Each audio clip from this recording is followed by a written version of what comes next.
There are 自 words 古于有死，民无信不立。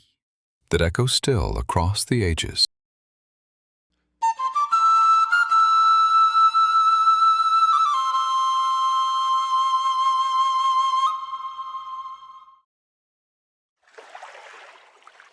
子哪以治国？ 足使足兵，民信之也。 必不得已而去，于斯三者何先？ 去兵。还有， 必不得已而去，于斯二者何先？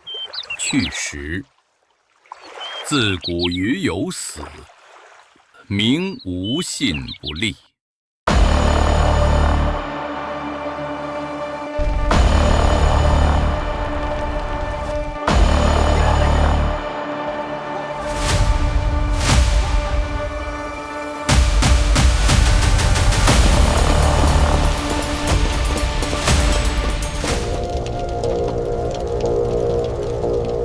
The first empire to unite the world was consumed by those it thought it had broken.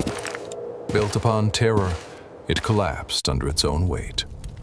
To rebuild trust, the word must be carried by a man. Two profiles in stride, two strokes, the man takes shape. But the sword will not bring peace. 吾奉命而来，何人之命？ 以命斗为 Between 界， two former enemies, 各设其地。 words exchanged become a pact. A breath escaping the mouth becomes a sacred bond.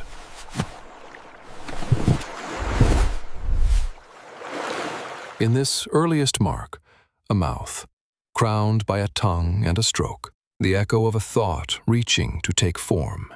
This is the character of speech. It too will evolve with time.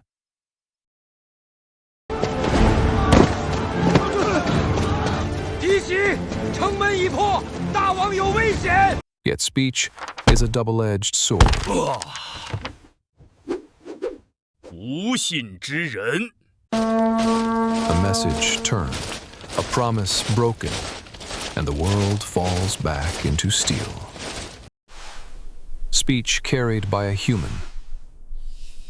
Together they form a character, Xin, trust.